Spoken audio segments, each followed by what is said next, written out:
I am attempting the impossible, beating hardcore classic WoW but with one brutal twist. I can only use gear that I craft myself. That means no auction house, no handouts, just me, the forge, and my bare hands. And it gets worse. I'm not doing this alone, I'm running 4 characters, each with their own professions, all relying on each other to survive. If even one of them dies, the entire challenge could collapse. This could take weeks, maybe months. One mistake could end it all. So, do we beat Ragnaros, or does hardcore break me first? The goal of this challenge is pretty straightforward. Craft Sulfura's Hand of Ragnaros, but it's these rules that make the challenge way harder. Firstly, we cannot use the auction house at all.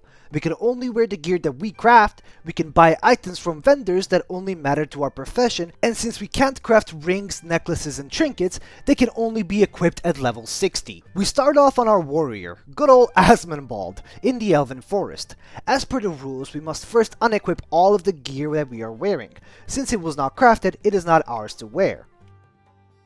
We then get tasked with slaying 10 cobalt vermin and getting 8 tough wolf meat from the encroaching wolves. And my god, our damage is hideous, and our survivability is even worse, which would be very important as the challenge progresses. We finally get level 2, then after vendoring some much needed gear for some copper, we go to our warrior trainer and get Battle Shout. This ability adds 15 attack power to our warrior, so even with our measly fists, we can still pump out better damage. The only caveat to it is that it'll last for 2 minutes, so I need to remember to constantly have it up when fighting mobs. Anyways, we turn into wolf meats and carry on with slaying the vermin. Our damage already felt much better than when we were fighting the wolves. After turning in that quest, we are tasked with slaying kobold workers and later kobold laborers. We deal with the threat, although not so swiftly, and since we reached level 4, it was time to learn Charge, the second ability that we can use without a melee weapon. We then carry on towards the vineyards, where the Defias started encroaching and we wanted their bandanas. Now these Defias thugs were hurting. I mean, they had a nice sharp dagger, whereas I had quite literally nothing. I then had my first close call. Yes, literally at level 4. See, there was this juicy looking chest. However, there were 3 Defias thugs close by. Thinking I wouldn't pull them if I was careful enough, I sneaked around and got to the chest. Once I started opening it, all 3 of them started going for me, and I had to make a quick getaway. This is exactly what I was talking about. If we stood around a bit longer, we would have been dead and had to restart. Now, restarting in the early levels is not that bad. Granted, with no gear, it is really slow and we don't do much damage, but it's not the end of the world. Now imagine dying right before fighting Ragnaros. That would be brutal. After clearing up more Defias and getting the rest of their bandanas, we then have to kill Garrick and pick up the graves that were left in the vineyards. We first went for Garrick, and he had a guard, so this was not going to be an easy battle. Fighting 2 mobs at once. Normally this would benefit us. The more mobs hit us, the more rage we have, the more abilities we can use. But having only Battle Shot and Charge, it meant it was just a loss of more HP with no benefit.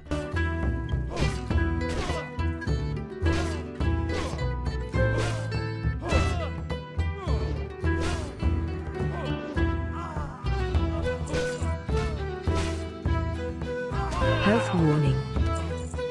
Thankfully though, we had 3 crits in a row, making the fight a little bit easier. We dropped to as low as 40 HP, but we got his head. I was playing at 4:30 AM, so not many players about, because they aren't complete degenerates as myself. However, there was this one paladin, appropriately named Femboy Pegger, who seemed to be on the same quest. His damage was way better than mine, so I kinda used that to my advantage.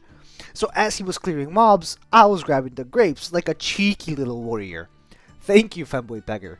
Without you, I doubt I would have been able to easily do that quest. Now at level 5, we turn in the rest of the quests, with the quest givers providing beautiful armor pieces and even a nice weapon, but we can't use it. Now with this in mind, we set towards Goldshire, where conveniently the Darkmoon Fair was taking place.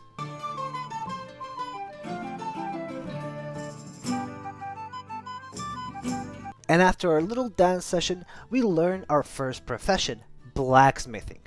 We then also learn first aid, which should be noted as one of the most important professions for survivability. Now why, you may ask? Well, because it allows us to heal mid-combat, and it doesn't share the same cooldown as a potion. If we level our first aid, we would have 2 possible OMFG heals. Why 2? Well, you have to stick around to find that out. We also considered training cooking right now, but with our gold pouch missing the gold part of it, we decided it's better to learn it later. After a small break in the Goldshire Inn, doing nothing in particular, we head towards Stormwinds.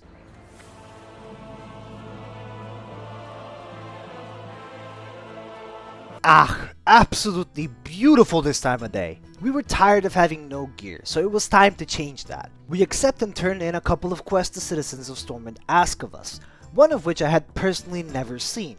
It's crazy, this game has been out for over 20 years and I'm still finding new things. Anyways, after turning those quests in, we go to the Dwarven District, where we purchase a pickaxe and learn the mining profession. This makes 2 professions for our warrior. For those of you who don't play WoW, each character can have a maximum of 2 main professions. Characters can take up more professions, such as cooking and first aid, but those are considered secondary professions. And due to this restriction, a challenge like this becomes more tedious. Let's say I want to craft a weapon that requires thick leather. Well, tough luck, I have no way of obtaining it unless I drop 1 profession and pick up skinning. But what's worse is, when you relearn a profession, you start from level 1 again. Now, here's where all of our characters have to work together. Our priest will be clothier and enchanter. Now, because some of our crafted items will be bound to us when we craft them, we will allow ourselves to use the services of another enchanter so long as we grind all the mats ourselves and the recipe is unlocked on this character. Our priest can also craft us bags. Our rogue is the skinner and leatherworker. This monstrosity will provide us with the leather he skins, and he's able to craft leather armor. Our druid is the herbalist and alchemist. They would have to gather herbs and craft potions for everybody to increase every character's chance of survival.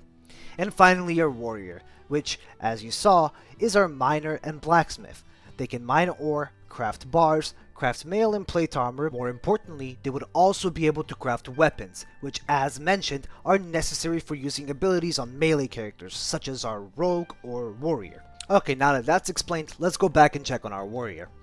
Exiting Stormwind, we start looking for copper veins. We need to get as many as possible in order to craft our very first pieces of armor and a weapon. Because warriors need gear, and they depend on gear, and need lots of gear, you know? I mean, even a mangy wolf, a level 5 mob, got us down to half of our health. This had to change.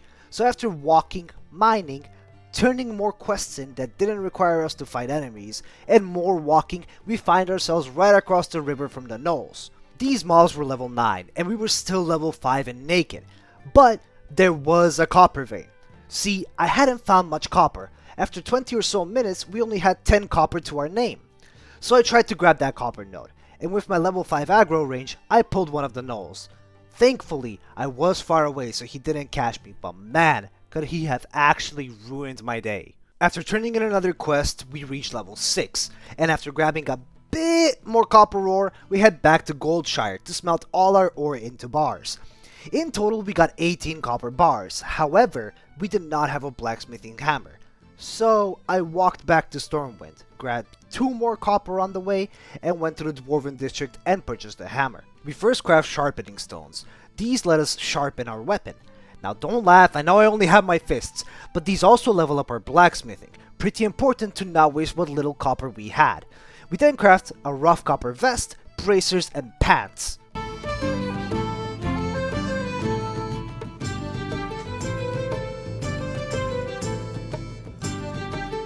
In order to craft our first weapon, we needed a minimum level of 15 in blacksmithing. So after crafting a couple more sharpening stones and then a spare pair of bracers, we reached level 15. But the mace required linen cloth and weak flux. Now, weak flux is completely fine. We can buy that from the vendor right next to us, selling it at 1 silver each. But we had no linen. We also had no copper, so our best choice was to farm kobolds. Why kobolds specifically? Well, because I have a quest that needs me to kill them for their candles and gold dusts, but more importantly, because they are humanoids, and humanoids drop cloth pretty frequently. So we walk back to Goldshire. By the way, all of this walking around Elven Forest is absolutely beautiful to me. It was 6:40 AM and I had my morning coffee, coupled with the sounds of Elven. It just felt incredibly peaceful. On the way though, we killed a Defias Cutpurse, which dropped us our first linen cloth. He's also a humanoid. And after some mining, we killed one single kobold, and then he dropped another piece of linen that we need. After which, I found out that there is a trade goods vendor right there in Goldshire, conveniently placed next to a carriage. I don't know how I didn't notice him before walking all the way to Stormwind, but I digress. Using 6 copper bars, 2 linen cloth, and 1 weak flux, we finally crafted our first weapon, the Copper Mace.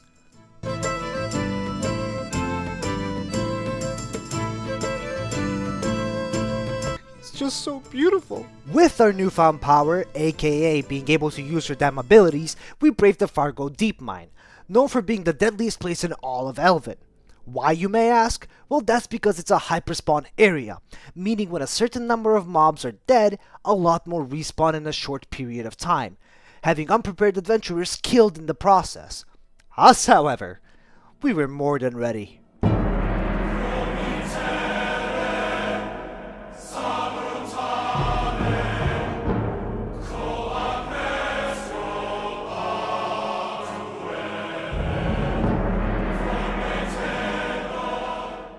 After slaying all the kobolds, the boars were next. On the way back, I stopped by the Darkmoon Fair, and by mistake grabbed the spirit buff. I personally would have loved the damage buff, because in hardcore, you have to grab every advantage you can get. And after turning in some quests, vendoring some trash, we smelt the copper we grabbed along the way. After leveling our blacksmithing again, we are finally able to craft ourselves a nice little pair of boots. And with the linen we got from killing all those kobolds, we make some bandages. A choice I would later regret. These were the early foundations of our warrior. We then decided to go back to the Fargo Deep Mine to grab some more copper and linen. After leveling our blacksmithing a bit more, we learned the copper dagger and the copper claymore. The copper claymore is a two-handed weapon, which means that it does quite a bit more damage, pretty much double what our mace does. But in order to craft it, we needed 10 copper bars, 1 rough grinding stone, 2 weak flux, and 1 light leather. Which means it was time for our... Really quickly, if you're enjoying this video, please make sure to like and subscribe. Now back to the video. Yes, I know he looks ridiculous, but don't mind that for now. We start the same as our warrior, by stripping. Yes, every character starts naked. Every single one. Now you know how warriors have battle shout, and it's an early damage increase which makes killing mobs with our fists easier? Well, rogue has none of that. In fact, all of the rogue's damage relies on combat points. Sinister Strike is an ability that does some extra damage to an enemy and grants 1 combo point. Now you can use the combo points with the ability Eviscerate, which consumes all of your accumulated combo points on the target and deals pretty good damage. Now why am I explaining this? Well, that's because I can't show it. I literally could not use a single ability for the whole starting area. I did a total of 2 DPS on every mob. Now to add to the misery, Coldridge Valley is filled with kill quests, some having me kill 14 mobs for just 1 quest. And it's not like I could craft a dagger for my rogue at this point. I needed light leather, which was the whole point of my You talked about this in therapy, it's okay. You won't have to do it again, hopefully. Most people finish the starting area within 15 minutes, give or take. It took us almost 40 minutes, and that's with skipping the last quest, where we would have to go into the cave and fight a named mob, which usually do more damage. Now wanting to take that risk, and seeing as how I'm already level 5, I decided to finally leave the starting area. Now in order to continue, we had to clear out the Coldridge Pass, which took me 3.5 minutes. You may think that's not too bad, but keeping in mind that this can be done in about 30 seconds, it truly pains me. But nevertheless, we finally reached Dun Moreau, and after walking a moderate amount of time, we finally reached the inn. Hoping that there would be a skinning trainer around here, I searched around, and found... nothing. Well, either way, we had to accept the quests, so it wasn't all for nothing, but this meant we had to go to the dwarven city of Ironforge.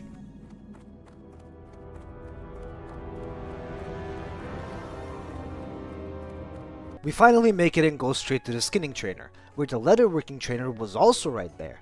Now, this is one of the very few conveniences in the classic World of Warcraft for the personal computer. Heading out of Ironforge, we see a rabbit, and wondering if they give leather, I decide to kill it. And to my surprise, they actually do. It's just a level 1 critter, but yeah, they give ruined leather scraps, which we could use to craft light leather. We find some dead boars and bears around, so instead of having to kill mobs with a 2 DPS, I decide to take the more convenient route and have them skinned instead. And with 3 ruined leather scraps, we get 1 light leather. With 3 ruined leather scraps, we get 1 light leather. Add the light leather we got from skinning the mobs as well, that makes 2. This means we can now craft the claymore for our warrior and the dagger for our rogue.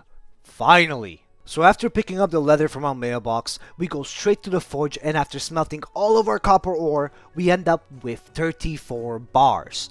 We then go to the trade goods vendor this time and pick up 3 weak flux, which would allow us to craft the copper claymore, which we could not wield because apparently warriors do not know how to use two-handed swords. No worries, I thought. I will at least craft the copper dagger for our rogue. We also craft a nice little copper belt for our warrior, so his stomach stops poking out of that armor. And my god, look at us. Strong as a mountain. We then send over the dagger to our rogue as a little thank you for all of his troubles. Logging into our rogue, we discovered that the dagger we crafted is only usable at level 6. So, to sum up the last 3 hours, I leveled the rogue to level 5, and got items which I couldn't even use. Absolutely amazing! Back on our warrior, we decided it's finally time to venture the Fargo Deep Mine for the last time. Or so I thought. And it was time to kill Goldtooth, one of Hardcore's greatest foes. To my surprise, there was someone else also on that quest, and they invited me to their group, so I decided to join them, as fighting for tags on a named mob is pretty pointless. After killing Goldtooth, we turn in even more quests, reaching level 8 in the process. We also keep farming copper because we need quite a bit of copper and rough stones to level up our blacksmithing. But there was a problem. Bag space. Bag space is really important in all levels of vanilla WoW, but it has a massive impact in the early levels. See, we only had 20 bag slots, which was simply not enough to carry the items from one expedition into the Fargo Deep Mine, let alone when we go into a dungeon in the future. So the next step was very obvious. Craft some goddamn bags, and who more well suited for the job than our spawn in, strip, very beautiful woman, I know. Accept quest, do quest. If the starting zone quest made me talk to a therapist on my rogue, the same quest on my priest realigned my chakras, opened my third eye, and fixed my back pain. It was absolutely beautiful. See, priests are actually able to use their abilities, and these enemies died in 3 to 4 smites. Since our priest had a very high spirit, it meant mana and health recovery was not as much of a problem as, let's say, mage. And what's even better is that at level 2 we get power word fortitude, basically more health for free. A random mage also gave us arcane intellect, which meant more mana, so now we had more health and more mana, which made clearing these early game quests really easy. And at level 4 we get shadow word pain, which is a nice little DPS increase.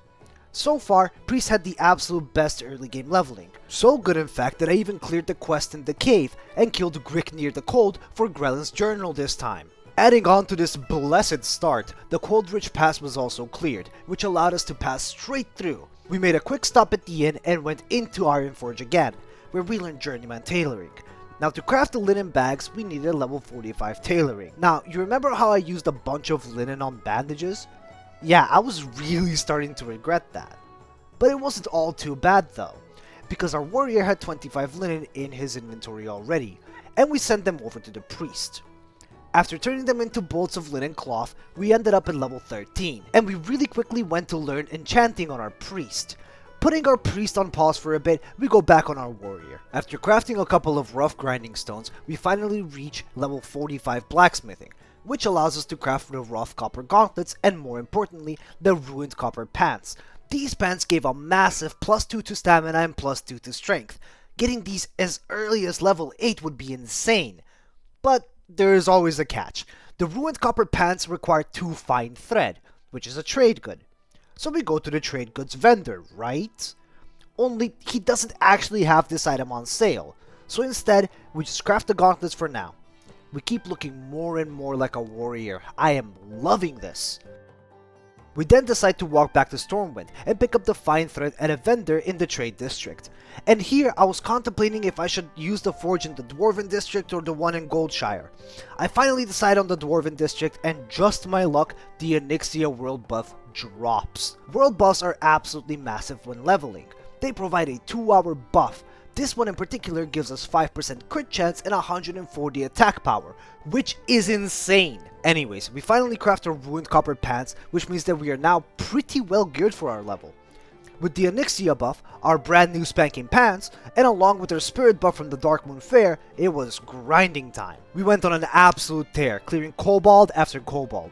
Every linen earned, every item dropped due to bag space, and every node farmed, all necessary to continue on our journey. We head back to Goldshire to send our cloth to our priest, vendor some trash, and smelt our copper. After that, we level our blacksmithing to 60 by crafting some extra belts. Now, after all of that, we had only made around 20 linen cloth, which, after turning into bolts and crafting into a cloak and a bunch of shirts, puts us to level 33. We then get more coarse thread and craft more linen pants, a linen vest, and a belt. We now look like a regular citizen of Ironforge, which I found absolutely adorable. And after leveling up our tailoring a bit more, we finally reached level 45 and learned the linen bag. Now, one linen bag required 3 bolts of linen cloth and 3 coarse thread. 1 bolt is 2 cloth, so we need 6 cloth per bag. I wanted to craft as many bags as our warrior could hold, which meant I would need at least 24 cloth. So after sending our warrior a nice little shirt so we could match, and a cloak, we head back to grinding kobolds in the mines. And I have never been more thankful for the world buffs. We were clearing these mines with ease. Granted, at this point we were level 9, so we do out-level the kobolds by a couple of levels. But this made it way easier to get the linen that we needed. And in just 14 minutes, we had more than enough linen. We sent it back to our priest, who was finally able to turn them into bags. At the end of it all, we were left with 5 linen bags. We sent over 4 to our warrior, and we kept the spare one for whichever character needed it more in the future. And now, witness the combined effort of our priest and warrior. After hours of grinding, we finally had it! Bag space. Now what was left is to level up our Druid, and finally get some potions made for our warrior before he faces the biggest challenge yet, Princess. Logging in on our Druid was stripped for no monetary gain, and you better keep your hands above the waist. I know it's a female night elf, but let's have some class, people.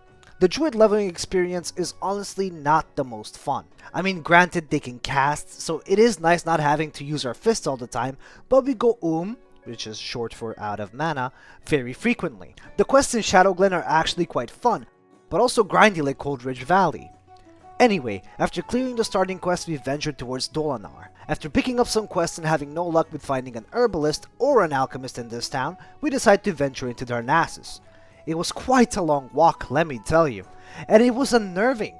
I mean, I had to walk down the road knowing that there are level 9 mobs walking about. We finally reached Darnassus, and I pick up Alchemy and Herbalism.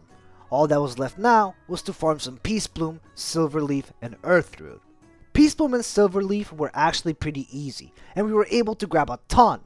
But Earthroot, it had a minimum level of 15 in order to be able to be gathered. So after grinding more Peacebloom and Silverleaf, we finally reached level 15.